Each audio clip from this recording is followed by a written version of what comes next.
Hello everyone. तो आज का हमारा टॉपिक है सेल। तो सेल क्या होता है, सबसे पहले हम ये जान लेते हैं कि सेल क्या होता है। अब सेल की डेफिनेशन क्या है।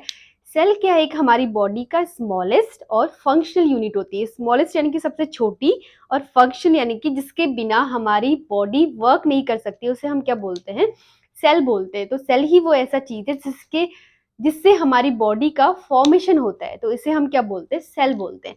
अब सेल को सबसे पहले डिस्कवर किसने किया, डिस्कवरी ऑफ सेल के बारे में हम थोड़ा सा जान लेते हैं। तो उसके बिहाइंड की स्टोरी क्या है। तो सेल को डिस्कवर करने वाले सबसे पहले पर्सन का नाम है रॉबर्ट हुक। रॉबर्ट हुक ने 1665 में सबसे पहले सेल को डिस्कवर किया था। अब कैसे किया था, उसकी स्टोरी क्या है, वो क्या कर रहे थे, एक बाग ट्री में या ओक ट्री में रिसर्च कर रहे थे। तो वो खुद के बनाए हुए माइक्रोस्कोप का यूज कर रहे थे उस स्टडी में। तो उन्होंने क्या किया, एक कॉक ऑफ पीस में उनको छोटे छोटे से स्मॉल स्मॉल से स्ट्रक्चर जैसे दिखाई दिए, रूम लाइक, जैसे छोटे छोटे रूम की तरह उनको स्ट्रक्चर दिखाई दिए। लेकिन उनके माइक्रोस्कोप की जो मैग्निफिकेशन थी वो इतनी कम थी। लेस मैग्निफिकेशन होने के कारण उनको उस स्मॉल स्मॉल बॉक्सेस में कोई भी मूवमेंट नहीं दिखाई दिया, यानी कि कोई भी मोबिलिटी नहीं थी उस स्मॉल बॉक्सेस में। तो उन्होंने उस टाइम पे उसको क्या नाम दे दिया, नॉन लिविंग सेल का नाम दे दिया, नॉन लिविंग सेल का नाम दे दिया। लेकिन इस टॉपिक में फर्दर स्टडी होते गई, बहुत लोगों ने इस टॉपिक में फर्दर स्टडी करते गए। फाइनली इन 1674 में लुइन हॉक ने क्या किया, फिर से दोबारा इस टॉपिक में स्टडी की। तो उस टाइम पे वो भी खुद के बनाए हुए माइक्रोस्कोप का यूज कर रहे थे, और उस माइक्रोस्कोप की मैग्निफिकेशन ज्यादा होने के कारण, मोर मैग्निफिकेशन होने के कारण उन्हें क्या दिखाई दिया, वही छोटे छोटे स्मॉल स्मॉल बॉक्सेस में उनको क्या दिखाई दिया, मूवमेंट दिखाई दिया, मोबिलिटी दिखाई दी उनको। तो इसलिए लुइन हुक ने उस सेल का नाम क्या दे दिया, लिविंग सेल। तो इसीलिए अब क्या है, ये तो इसके बिहाइंड की स्टोरी है कि हमें सेल की डिस्कवरी कैसे हुई। और सेल को पहले नॉन लिविंग सेल किसने डिस्कवर किया, रॉबर्ट हुक ने किया 1664 में। और बाद में लुइन हुक ने क्या किया, 1674 में उन्हें नॉन लिविंग सेल का नाम क्या दे दिया, लिविंग सेल दे दिया, क्योंकि उन्हें उनमें मूवमेंट दिखाई दिया। तो ये तो सेल के बिहाइंड की स्टोरी थी। अब हम देख लेते हैं कि सेल की डेफिनेशन क्या है। सेल की डेफिनेशन जैसे कि मैंने स्टार्टिंग में बताया था, क्या है ये, एक स्मॉलेस्ट सेल, क्या है, एक स्मॉलेस्ट, एक छोटा सा स्ट्रक्चर है। फंक्शनल, फंक्शन यानी कि जो फंक्शन करता है, काम करता है। तीसरा, लिविंग ऑर्गेनिज्म, सेल क्या है, एक लिविंग ऑर्गेनिज्म है, जिसे हम क्या बोलते हैं, सेल बोलते हैं। सेल से ही हमारी बॉडी का फॉर्मेशन होता है। अब वो फॉर्मेशन कैसे होता है वो हम देखते हैं। तो सेल का फॉर्मेशन कैसे होता है ये हम देखते हैं। तो सेल, सेल क्या है, सबसे पहले सेल बनता है, सेल से टिश्यू बनते हैं, बहुत सारे सेल। अब हमारी ह्यूमन बॉडी में क्या होते हैं, बिलियंस ऑफ सेल प्रेजेंट होते हैं। तो वही बिलियंस ऑफ सेल्स मिलके क्या करते हैं, टिश्यू बनाते हैं। और देन टिश्यू, बहुत सारे टिश्यू बनके क्या बनाते हैं, ऑर्गन बनाते हैं। ऑर्गन जैसे कि स्टमक, लिवर, हार्ट, किडनी, ये सारे क्या है, ऑर्गन्स है। तो सेल ने क्या किया, बहुत सारे सेल मिलके क्या करते हैं, टिश्यू बनाते हैं। जैसे कि टिश्यू, हमारी बॉडी में डिफरेंट डिफरेंट टाइप के टिश्यू प्रेजेंट होते हैं, epithelial tissue, connective tissue, nervous tissue, ये सारे टिश्यू, ठीक है। तो वैसे ही बहुत सारे सेल ने क्या किया, मिलके टिश्यू बनाया। अब वही बहुत सारे टिश्यू आपस में मिलके क्या करते हैं, ऑर्गन बनाते हैं। ऑर्गन जैसे कि हार्ट, किडनी, ये सारी चीजें। तो और यही बहुत सारे ऑर्गन्स आपस में मिलके क्या करते हैं, सिस्टम बनाते हैं। बहुत सारे ऑर्गन ने आपस में मिलके क्या किया, सिस्टम, जैसे कि स्टमक, लीवर, इंटेस्टाइन, इसोफेगस, ये सारे ऑर्गन जब मिलते हैं तो क्या बनाते हैं, एक डाइजेस्टिव सिस्टम बनाते हैं। तो ऐसे ही ह्यूमन बॉडी में 11 सिस्टम प्रेजेंट होते हैं। 11 सिस्टम मिलके एक ह्यूमन बॉडी का फॉर्मेशन करते हैं। तो ऐसे ही हमारे सेल से ही ये सारी चीजों का फॉर्मेशन होता है। तो ये था हमारा फॉर्मेशन ऑफ ह्यूमन बॉडी। अब ह्यूमन बॉडी फॉर्म होने के बाद हम आगे बढ़ते हैं कि सेल का कंपोजिशन क्या है। सेल का कंपोजिशन कैसे होता है। नेक्स्ट है कंपोजिशन ऑफ सेल। अभी तक हमने क्या क्या डिस्कस किया, सबसे पहले हमने सेल का डेफिनेशन डिस्कस किया, दूसरा हमने क्या पढ़ा कि सेल की डिस्कवरी किसने की, रॉबर्ट हुक ने की 1664 में, और किसने किया 1674 में लिल हुक ने किया लिविंग सेल की डिस्कवरी। देन हमने क्या पढ़ा, सेल से ह्यूमन बॉडी का फॉर्मेशन कैसे होता है, सेल से टिश्यू, टिश्यू से सिस्टम, ऑर्गन, ऑर्गन से सिस्टम, और सिस्टम से क्या बनती है, एक ह्यूमन बॉडी बनती है। तो अब नेक्स्ट क्या है हमारा, कंपोजिशन ऑफ सेल। अब सेल का कंपोजिशन क्या है, सेल के पार्ट्स क्या है, हम पार्ट्स भी बोल सकते हैं या सेल की लेयर भी बोल सकते हैं। तो सेल क्या होता है या सेल किससे बना होता है ये भी हम बोल सकते हैं, फॉर्मेशन ऑफ सेल। तो सेल 3 चीजों से मिलकर बना होता है, सेल मेम्ब्रेन, साइटोप्लाज्म और न्यूक्लियस। सेल मेम्ब्रेन, साइटोप्लाज्म और न्यूक्लियस। अब सेल मेम्ब्रेन का दूसरा नाम क्या है, प्लाज्मा मेम्ब्रेन। सेल मेम्ब्रेन को हम क्या बोलते हैं, प्लाज्मा मेम्ब्रेन बोलते हैं। तो सेल मेम्ब्रेन क्या होती है, ये सेल का स्ट्रक्चर है। तो सेल मेम्ब्रेन क्या होती है, ये जो लेयर आपको दिख रही है आउटर लेयर, इसको हम क्या बोलते हैं, सेल मेम्ब्रेन बोलते हैं। तो सेल की सबसे आउटर लेयर को हमने क्या नाम दिया, सेल मेम्ब्रेन या प्लाज्मा मेम्ब्रेन। तो ये क्या होती है, एक सेल की बाउंड्रीज भी इसे हम बोल सकते हैं, बाउंड्री ऑफ सेल या outer part of the cell, जो क्या करती है, एक प्रोटेक्शन प्रोवाइड करती है अराउंड द सेल। पूरे सेल के अंदर के जितने भी पार्ट्स होते हैं उनको क्या करती है, प्रोटेक्शन प्रोवाइड करती है, जिसे हम क्या बोलते हैं, सेल मेम्ब्रेन। अब नेक्स्ट है साइटोप्लाज्म। अब साइटोप्लाज्म, साइटो मीन्स क्या है, सेल, प्लाज्म मीन्स क्या होता है, फ्लूइड। साइटो मीन्स क्या है, सेल है, और प्लाज्म का मतलब क्या होता है, फ्लूइड। तो सेल के अंदर के फ्लूइड को हमने क्या बोला, साइटोप्लाज्म। अब ये दो चीजों से मिलकर बना होता है साइटोप्लाज्म, साइटोसोल और ऑर्गेनल्स। साइटोसोल हम किसे बोलते हैं, सेल के अंदर क्या होता है, फ्लूइड प्रेजेंट होता है, उसको हमने क्या बोला, साइटोसोल बोला। और ऑर्गेनल्स क्या है, वही सेल के अंदर उसी फ्लूइड में छोटे छोटे ऑर्गन्स प्रेजेंट होते हैं, उसे हमने क्या बोला, ऑर्गेनल्स। तो साइटोप्लाज्म क्या है, दो टाइप का होता है, साइटोसोल और ऑर्गेनल्स। साइटोसोल क्या है, one type of jelly like fluid होता है जो सेल में प्रेजेंट होता है, सेल के अंदर प्रेजेंट होता है। और ऑर्गेनल्स क्या है, छोटे छोटे उसी फ्लूइड में ऑर्गन प्रेजेंट होते हैं, उसे हमने क्या बोला, ऑर्गन बोला। देन लास्ट वन आता है न्यूक्लियस। अब न्यूक्लियस क्या होता है, सेंटर ऑफ द सेल में प्रेजेंट होता है, जिसे हमने क्या बोला, न्यूक्लियस बोला। न्यूक्लियस क्या होता है, सेल के सेंटर में प्रेजेंट होता है, जिसमें क्या प्रेजेंट होता है, डीएनए प्रेजेंट होता है। क्या प्रेजेंट होता है, डीएनए प्रेजेंट होता है। अब डीएनए क्या करता है, कंटेन करता है जेनेटिक मटेरियल, जो भी हमारे जनरेशन टू जनरेशन जो हमको मिलता है, वो क्या करता है, डीएनए क्या करता है, जेनेटिक मटेरियल को कंटेन करता है, और वही जेनेटिक मटेरियल क्या करता है, प्रोटीन को मैन्युफैक्चर करने में हेल्प करता है। किसको मैन्युफैक्चर करने में हेल्प करता है, प्रोटीन को। तो न्यूक्लियस क्या है, सेल का सेंटर होता है, सेल के सेंटर में प्रेजेंट होता है, जो क्या कंटेन करता है, डीएनए। डीएनए क्या करता है, जेनेटिक मटेरियल को कंटेन करता है, और जेनेटिक मटेरियल जो ये डीएनए क्या करता है, दूसरा क्या हेल्प करता है, जो भी प्रोटीन होता है वही प्रोटीन को मैन्युफैक्चर करने में हेल्प करता है, जिसे हम क्या बोलते हैं, न्यूक्लियस बोलते हैं। अब हम देखते हैं कि जो साइटोप्लाज्म के अंदर कौन कौन से ऑर्गन्स थे, उनको हम यहाँ पे डिटेल में पढ़ेंगे।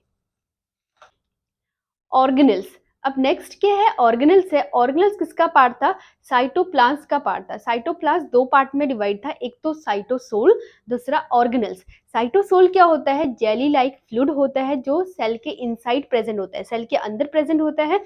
और ऑर्गेनल्स क्या है, उसी फ्लूइड में छोटे छोटे ऑर्गन्स प्रेजेंट होते हैं, जिसे हम क्या बोलते हैं, ऑर्गेनल्स बोलते हैं। अब सेल के स्ट्रक्चर की बात करें तो ये सेल का स्ट्रक्चर है। एक सेल का स्ट्रक्चर ऐसा है जिसका कोई शेप नहीं होता है, वो किसी शेप में भी हम बना सकते हैं, या हम वो सर्कल में बना सकते हैं, या ऐसे बना सकते हैं, किसी भी शेप में हम बना सकते हैं। तो सेल का कोई भी शेप नहीं होता है। तो यहाँ पे अगर हम बात करें सेल की शेप की, तो हमने ये सेल का स्ट्रक्चर बनाया। ये क्या था, ये है सेल मेम्ब्रेन, ये थी सेल मेम्ब्रेन। ये जो आउटर लेयर होती है उसे हम क्या बोलते हैं, सेल मेम्ब्रेन बोलते हैं, जो कि क्या करता है, प्रोटेक्ट करके रखता है किसी भी बाहर की चीजों से सेल को प्रोटेक्ट करके रखता है। ये थी सेल मेम्ब्रेन। अब सेल मेम्ब्रेन के बाद था ये न्यूक्लियस, जो सेंटर में प्रेजेंट होता है, उसको हमने क्या नाम दिया? न्यूक्लियस नाम दिया। अब ये चीज क्या है? अब जो ये खाली स्पेस है, यहाँ पे क्या प्रेजेंट होता है? फ्लूइड प्रेजेंट होता है, जिसका नाम हमने क्या दिया? Cytosol, jelly like fluid. अब ऑर्गेनल्स की बात करें तो यहाँ पे छोटे छोटे ऑर्गेनल्स प्रेजेंट होते हैं। तो हम वन बाय वन हम क्या करेंगे, उस स्ट्रक्चर के बारे में पढ़ेंगे। हर किसी स्ट्रक्चर का डिफरेंट डिफरेंट फंक्शन है। ईच ऑर्गेनल्स का डिफरेंट डिफरेंट फंक्शन है, वो हम यहाँ पे डिस्कस करेंगे। सबसे पहले हमारा टॉपिक है माइटोकॉन्ड्रिया। अब माइटोकॉन्ड्रिया कैसा होता है? माइटोकॉन्ड्रिया डबल मेम्ब्रेन होती है, जिसका शेप किसकी तरह होता है? सॉसेस की तरह शेप होता है, और जिसे हम क्या बोलते हैं? पावर हाउस ऑफ सेल के नाम से भी जानते हैं। तो माइटोकॉन्ड्रिया क्या है? पहला तो इसका शेप कैसा होता है? सॉसेस लाइक शेप होता है। दूसरा, डबल मेम्ब्रेन होती है माइटोकॉन्ड्रिया की। और तीसरा क्या है? इसको हम powerhouse of the cell के नाम से भी जानते हैं। अब हम इसे पावर हाउस ऑफ सेल के नाम से क्यों जानते हैं? क्योंकि इसका फंक्शन क्या है? ये एरोबिक रेस्पिरेशन में हेल्प करता है। एरोबिक रेस्पिरेशन के थ्रू ये क्या करता है? एटीपी को प्रोड्यूस करता है, एनर्जी प्रोडक्शन करने में हेल्प करता है माइटोकॉन्ड्रिया। इसीलिए हम इसे क्या बोलते हैं? Powerhouse of the cell के नाम से जानते हैं। क्यों जानते हैं? क्योंकि ये क्या करता है? एरोबिक रेस्पिरेशन के थ्रू एनर्जी को प्रोड्यूस करने का काम करता है, जिससे कि हमारी बॉडी को क्या मिलती है? एनर्जी मिलती है। अब कैसे? एरोबिक रेस्पिरेशन से कैसे? जब भी ये क्या करता है? हमारी बॉडी से ऑक्सीजन को यूज करता है ग्लूकोज को ब्रेक डाउन करने से। हाँ, ये क्या करता है? Glucose plus oxygen is equal to ATP. क्या करता है? ऑक्सीजन का यूज करता है। ऑक्सीजन का यूज किसके लिए करता है? ग्लूकोज को ब्रेक डाउन करने में। जैसे हमारी बॉडी में ग्लूकोज ब्रेक डाउन होता है तो उससे क्या बनता है? एक तो एटीपी बनती है, एनर्जी बनती है, दूसरा कार्बन डाइऑक्साइड बनता है और वाटर बनता है। तो ये क्या है? एरोबिक रेस्पिरेशन की प्रोसेस है। एरोबिक रेस्पिरेशन यानी कि ऑक्सीजन का यूज करके हमारी बॉडी क्या करती है? ग्लूकोज को ब्रेक डाउन करती है, और ग्लूकोज जब ब्रेक डाउन होता है तो एटीपी में कन्वर्ट हो जाता है, एनर्जी में कन्वर्ट होता है। तो जिससे ये किसका काम होता है? हमारे माइटोकॉन्ड्रिया का काम होता है। तो पहला काम क्या है माइटोकॉन्ड्रिया का? एनर्जी का प्रोडक्शन करना by using the oxygen of the body. दूसरा क्या है? ये क्या करता है? कुछ एडिशनल फंक्शन भी है। ये क्या करता है? कैल्शियम को स्टोर करके रखता है। हमारी बॉडी में क्या करता है? कैल्शियम को स्टोर करके रखता है। दूसरा, सेल डेथ पे हेल्प करता है। सेल डेथ का मतलब क्या है? जब भी हमारी बॉडी के ऑर्गन्स क्या होते हैं, जब भी हमारी बॉडी का जो सेल है, वो सेल क्या होता है? वीक हो जाता है, ओल्ड हो जाता है, या डैमेज हो जाता है, तो ये क्या करता है? उस बॉडी से, उस सेल से क्या करता है? प्रोटीन को रिलीज करता है। तो ये वन ऑफ द फंक्शन इसका क्या है? प्रोटीन को रिलीज करना ओल्ड सेल से और डैमेज सेल से। नेक्स्ट है एंडोप्लाज्मिक रेटिकुलम। एंडोप्लाज्मिक रेटिकुलम क्या है? दो टाइप का होता है। पहला तो स्मूथ, दूसरा क्या है? रफ। अब एंडोप्लाज्मिक रेटिकुलम ऐसे प्रेजेंट होता है हमारे सेल में। तो एंडोप्लाज्मिक रेटिकुलम दो टाइप का होता है, एक तो स्मूथ है, एक दूसरा है रफ। अब स्मूथ की बात करें तो जिसमें राइबोसोम अटैच नहीं होते हैं उसे हम क्या बोलते हैं? स्मूथ बोलते हैं। तो स्मूथ का काम क्या होता है? लिपिड और स्टेरॉइड हार्मोन का सिंथेसिस करना, ये स्मूथ का काम होता है।